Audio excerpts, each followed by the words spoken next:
ôi giời ôi giời.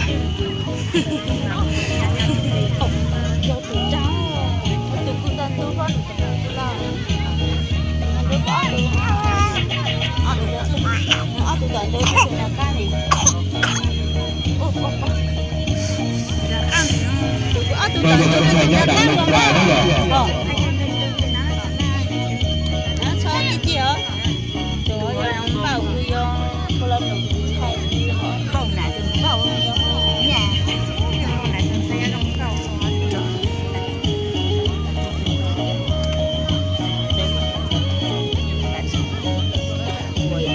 Quay thăm tàng này á.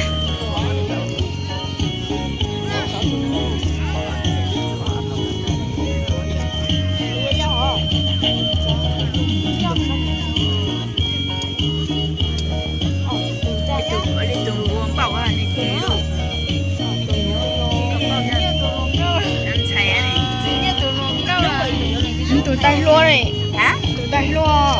Gì gì tụi tay luôn? Tua. Có tu. À. Tụi bay luôn. Răng tàu nó là tụi nó răng tát tay này. Tát tay này cá này bà. Tụi nó răng tát tay à, có tu. Bảo là tụi bị u chứ mà, tụi nó tát tay mà. Tụi bị u nè, bị u tụi nó tụi tay. À. À. Rất chả hồ.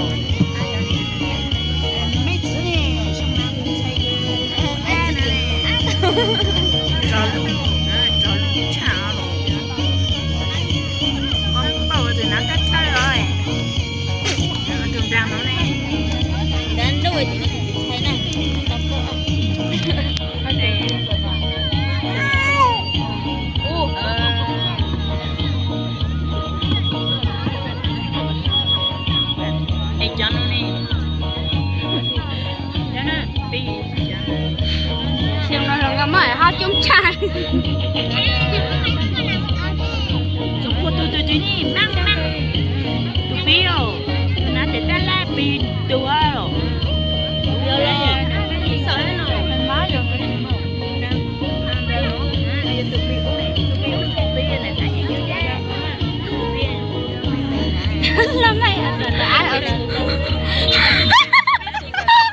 Người chỉ bao mùi nữa.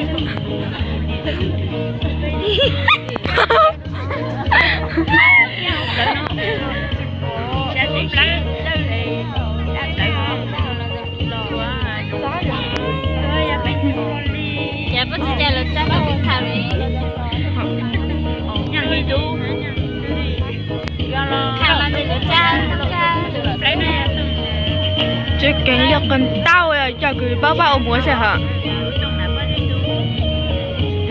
Em mình chưa nó.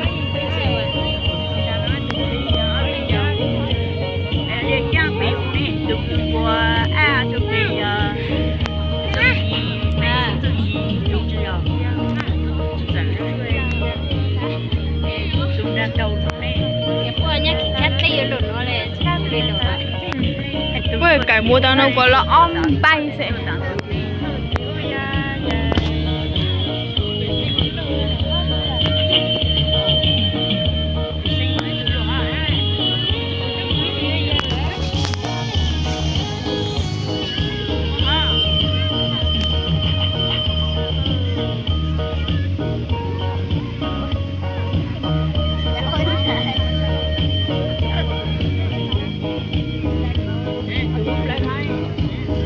Ôi sao à cô à?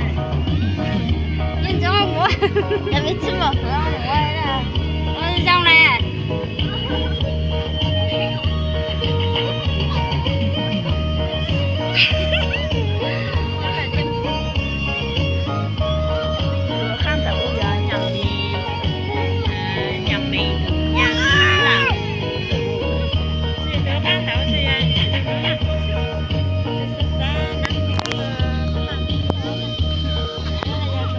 Dùng trà đi.